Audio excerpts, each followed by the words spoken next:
Assalamualaikum warahmatullahi wabarakatuh. Shalom, perkenalkan nama saya Lady Anjani Draini dengan NIM D1B12416. Di sini saya akan menjelaskan tentang pengaturan ekspresi gen. Nah, yang pertama kita harus ketahui apa itu ekspresi gen. Jadi ekspresi gen itu proses di mana informasi dari gen digunakan untuk mensintesis produk fungsional, RNA atau protein. Nah, ekspresi gen ini juga penting untuk diferensiasi sel dan respon terhadap lingkungan. Jadi ekspresi gen ini bisa diatur untuk mengontrol waktu, lokasi, dan kualitas produksi protein. Kemudian yang kedua itu ada tahapan ekspresi gen. Bisa dilihat pada gambar. Itu dimulai dari epigenetik. Nah, letaknya itu yang paling atas sebelum proses transkripsi, bisa dilihat di gambar. Jadi epigenetik ini adalah pengaturan ekspresi gen yang tidak mengubah urutan DNA, tetapi memengaruhi apakah gen ini bisa diakses untuk ditranskripsi. Nah, bisa dilihat di gambar menunjukkan struktur DNA melilit histon atau protein inti, ditambah modifikasi seperti metilasi dan asetilasi. Nah, bisa dilihat di gambar yang warna biru, jika kromatinnya rapat, itu gennya tidak bisa dibaca. Jika kromatinnya longgar, gen bisa diakses untuk transkripsi. Jadi, epigenetik ini tempat di mana menentukan apakah gen akan aktif atau diam. Kemudian proses yang kedua ada transkripsi. Letaknya dalam inti sel atau nukleus di tengah gambar. Nah, proses penyalinan informasi genetik dari DNA menjadi RNA itu ditranskripsi. Nah, jadi enzim RNA polimerase mengikat DNA dan membentuk pre-mRNA atau mRNA awal. Tergambar bahwa RNA disintesis dari salah satu untayan DNA. Jadi, hasil dari pre-mRNA yang belum siap digunakan dan masih mengandung bagian non-fungsional itu atau intron. Kemudian tahapan yang ketiga itu bisa dilihat ada splicing. Nah, ini letaknya masih di nukleus. Jadi pre-mRNA mengalami pemotongan intron atau bagian tidak fungsional dan penyambungan ekson bagian fungsi. Jadi proses ini menghasilkan mRNA dewasa yang siap keluar dari nukleus. Bisa dilihat di gambar menunjukkan panah dari pre-mRNA ke mRNA. Jadi splicingnya itu adalah cara sel memilih bagian RNA mana yang akan digunakan. Kemudian bisa dilihat di tahapan yang keempat itu transport ke sitoplasma atau sitoplasma transport. Itu letaknya pada panah nukleus keluar ke sitoplasma.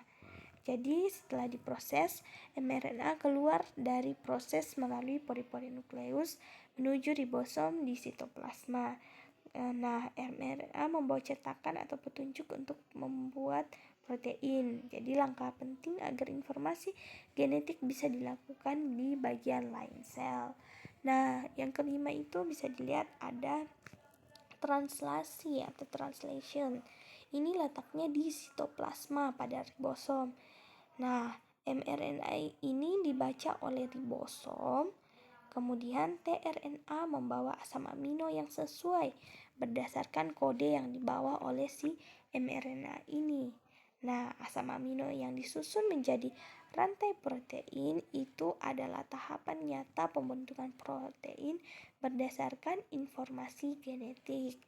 Nah, keenam itu ada folding atau pelipatan protein. Nah, letaknya ini setelah translasi digambarkan sebagai rantai protein yang mulai melipat. Jadi protein yang baru terbentuk adalah rantai panjang amino yang harus melipat dalam bentuk 3 dimensi untuk menjadi fungsional. Nah, lipatan ini menentukan fungsi spesifik protein, misalnya enzim, hormon, antibodi. Nah, kesalahan pelipatan ini bisa menyebabkan penyakit seperti Alzheimer. Nah, yang terakhir itu ada post-translation modification atau modifikasi pasca translasi. letaknya bagian akhir di luar inti sel. Jadi setelah protein dilipat, bisa ditambahkan gugus kimia seperti fosfat, gula, lipid. Nah, modifikasi ini yang mengatur lokasi kerja, waktu aktif, atau stabilitas protein. Jadi gambar itu menunjukkan protein dengan tanda-tanda kimia tambahan. Jadi protein menjadi sepenuhnya aktif dan bisa menjalankan tugas biologis. Nah, bisa dilihat dari keseluruhan gambar ini terlihat jelas alur ekspresi gen lengkap dari DNA hingga protein. Nah, ada juga peran kontrol epigenetik di awal proses, kemudian ada proses bertahap yang kompleks dan teratur, dan keterlibatan berbagai molekul, ada DNA, RNA, tRNA, ribosom, dan enzim. Kemudian selanjutnya ada regulasi epigenetik, di mana itu dimulai dari metilasi DNA dan modifikasi histon. Bisa dilihat pada gambar atas kiri itu modifikasi histon. Jadi dari visualnya itu bisa dilihat rantai DNA melilit bola-bola berwarna histon dengan simbol-simbol kimia, atau itu yang bisa kita lihat lingkaran dan huruf di atasnya. Nah, gambar ini menunjukkan modifikasi histon seperti asetilasi AC, metilasi Me, fosforilasi atau P. Modifikasi ini terjadi pada ekor histon dan menentukan seberapa erat DNA melilit histon. Nah, jika longgar ini gen bisa dibaca atau aktif. Jika erat gen sulit diakses atau bisa dikatakan diam. Jadi histon yang dimodifikasi memengaruhi kepadatan kromatin dan ekspresi gen. Kemudian yang kedua itu ada gambar kanan atas atau nukleus dan DNA. Bisa dilihat visualnya, itu DNA melilit histon, bentuk seperti gulungan pita atau spiral pendek disebut nukleosom. Jadi ini adalah struktur dasar dari kromatin, menunjukkan bahwa DNA tidak bebas tapi dililitkan pada histon untuk membentuk kromatin. Jadi bila struktur ini terlalu rapat, maka gen tidak bisa diekspresikan. Ini memperkuat konsep bahwa kepadatan DNA memengaruhi apakah gen aktif atau tidak. Kemudian yang ketiga bisa dilihat gambar tengah kiri. Itu di situ ada terdapat miRNA dan mRNA. Nah, visualnya itu dilihat dua pita RNA, ada pita miRNA dan mRNA saling berikatan. Jadi miRNA ini atau mikroRNA adalah RNA kecil yang tidak menerjemahkan protein, tetapi fungsinya adalah menghambat mRNA. Nah, bila mRNA menempel pada mRNA, menghalangi translasi sehingga protein tidak terbentuk.